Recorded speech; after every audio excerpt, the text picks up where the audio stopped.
Good morning, students. How are you? Welcome to all of you. In my physics class, we have started the chapter electrostatic potential and flux. Okay, students, and we have covered the topic electrostatic potential energy, electrostatic potential, electrostatic force or conservative force, electrical potential due to a point charge, potential at a point due to a group of charge, electrostatic potential at a point due to an electric dipole, and today we will discuss about equipotential surface and relation between electric field intensity and electric potential. So students, our topic is relation between electric field intensity and potential. Okay, students, this topic is very important. Electric field intensity at a point is equal to the negative gradient of electric potential at that point. जो किसी भी point पे electric field intensity होती है वो मतलब कि potential का नेगेटिव ग्रेडियंट होता है. ग्रेडियंट का मतलब होता है कोई भी physical quantity with respect to distance कैसे वेरी करती है. ठीक है, और इनके बीच में रिलेशन क्या है, इलेक्ट्रिक फील्ड इंटेंसिटी और पोटेंशियल के बीच में क्या रिलेशन है, electric field intensity is equal to negative gradient of potential. अब हम इसको प्रूफ करेंगे. सबसे पहले बच्चे इसकी डायग्राम देखो. हमने एक सोर्स चार्ज लिया है पॉइंट ओ पे. ठीक है, अगर कोई भी पॉइंट ओ पे हम सोर्स चार्ज को रखेंगे तो ये क्या क्रिएट करेगा, इलेक्ट्रिक फील्ड. ओके, ठीक है. अब इस इलेक्ट्रिक फील्ड के कारण क्या क्रिएट होएगा, पोटेंशियल. देखो हमने कोई पॉइंट ए जूम कर लिया और सेकंड पॉइंट बी जूम कर लिया.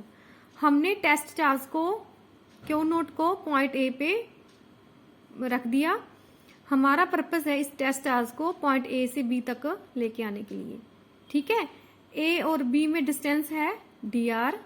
Okay, force on test charges, इस टेस्ट चार्ज के ऊपर कितना फोर्स लगेगा, क्यू नोट ई, क्योंकि इलेक्ट्रिक फील्ड इंटेंसिटी का फॉर्मूला होता है एफ पॉन क्यू नोट, इसलिए एफ किसके इक्वल होएगा, क्यू नोट ई. नेक्स्ट देखो, work done to move the test charge from A to B. किसी भी टेस्ट चार्ज को पॉइंट ए से बी तक मूव करने के लिए वर्क डन क्या होएगा, through a small distance D R. ठीक है, work done is equal to F dot D R. क्योंकि बच्चे ये तो हम प्लस वन से पढ़ते आ रहे हैं ना, वर्क डन का क्या फॉर्मूला होता है, फोर्स इंटू डी आर. ठीक है, अब देखो E is equal to F upon Q naught. F का फॉर्मूला क्या आएगा, क्यू नोट ई. ठीक है, अब हम इसका डॉट प्रोडक्ट ओपन करेंगे. मैंने आपको फॉर्मूला बताया था डॉट प्रोडक्ट को ओपन करने का, फर्स्ट का मैग्नीट्यूड, सेकंड का magnitude and cos theta. Theta क्या होता है, टू फिजिकल क्वांटिटी के बीच में एंगल होता है. ठीक है, जिसका हम डॉट प्रोडक्ट फाइंड करते हैं. अब देखो बच्चे डायग्राम को. ठीक है, हम अलोंग द लाइन लेके आ रहे हैं टेस्ट चार्ज को पॉइंट ए से बी तक, तो इनके बीच में एंगल क्या होएगा, 180. वैसे मैंने आपको बताया था electrostatic force are conservative force and it does not depend upon the path, it depend only upon the initial and final position. So angle को हम अपनी मर्जी से कुछ भी ज्यूम कर सकते हैं ना. हमने क्या ज्यूम कर लिया, 180. कोस 180 की वैल्यू होती है -1. ओके, इसलिए हमने कोस 180 की जगह पे जहां पे क्या पुट कर दिया, -1. अब हमारे पास वर्क डन आ गया, D W is equal to minus Q naught E D R. Okay, अब हम इसको अपोन में ले आएंगे तो हमारे पास work done upon Q naught किसके इक्वल आ गया, -E D R. Okay students,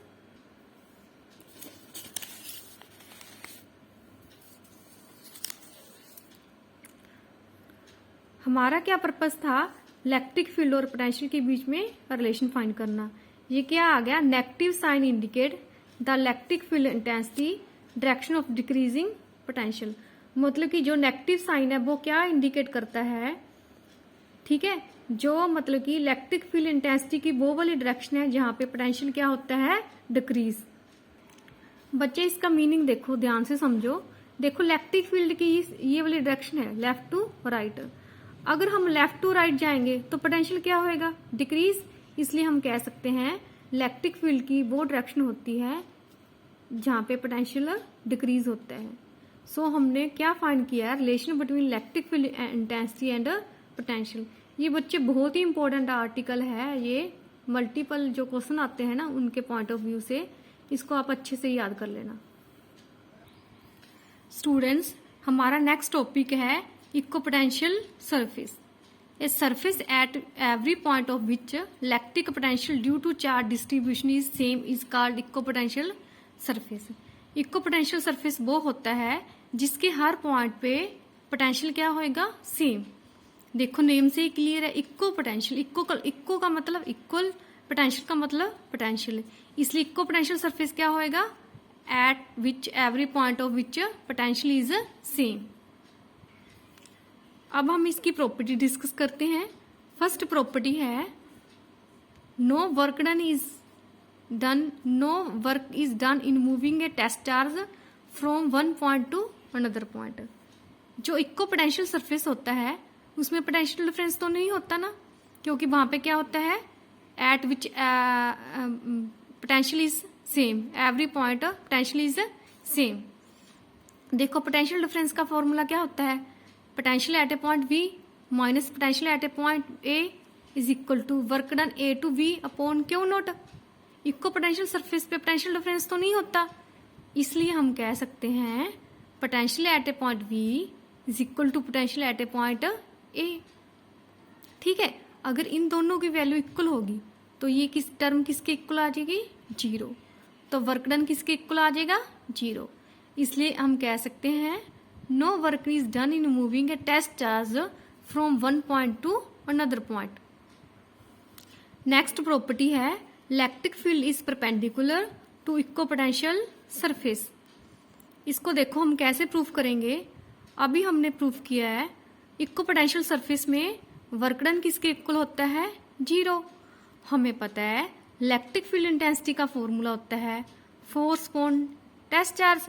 force का फॉर्मूला आ जाएगा, ई का फॉर्मूला आ जाएगा फोर्स इंटू DR।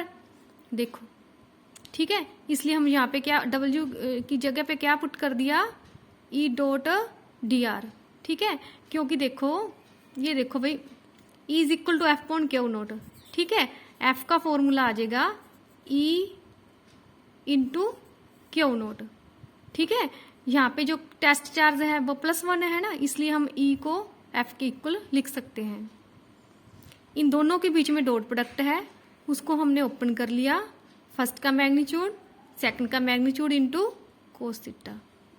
ठीक है, अब ये वाली टर्म तो 0 के इक्वल नहीं हो सकती, इसलिए कोस थीटा किसके इक्वल आएगा, 0 के। कोस 0 कब होता है, जब एंगल होता है 90, इसलिए हम कह सकते हैं E is perpendicular to DR। Next property है it indicate the region of strong and weak electric field. ठीक है, हमने इलेक्ट्रिक फील्ड इंटेंसिटी और पोटेंशियल के बीच में रिलेशन फाइंड किया था, E is equal to minus DV upon DR। DR की वैल्यू हो जाएगी माइनस DV पॉन E। ठीक है, it indicate the region of strong and weak electric field. देखो अगर डिस्टेंस ज्यादा होएगा तो इलेक्ट्रिक फील्ड लो होएगा, क्योंकि DR is inversely proportional to E। E is strong, DR is small. When DR is small, then E is strong. When DR is large, then E is weak. Next property है two equipotential surface cannot intersect. Two equipotential surface आपस में intersect नहीं कर सकते। इसका reason है if this there will be two value of electric potential which is not possible. अगर ये पॉसिबल हो गया तो मतलब अगर two potential equipotential surface intersect कर गए तो इलेक्ट्रिक पोटेंशियल की 2 वैल्यू होएगी, जो कि पॉसिबल नहीं हो सकती है। सो हम कह सकते हैं टू इक्विपोटेंशियल सरफेस इंटरसेक्ट नहीं कर सकते। ओके बच्चे, आज के लेक्चर में हमने डिस्कस किया है relation between electric field intensity and potential is equal to minus DV upon DR, which is very very very important relation. ठीक है, नेक्स्ट है equipotential surface. What is equipotential surface and what is the properties of equipotential surface. Okay students, बच्चे इसके साथ के साथ आप notes prepare कर लेना। नेक्स्ट लेक्चर में हम इसके बेस पे न्यूमेरिकल्स डिस्कस करेंगे। ओके।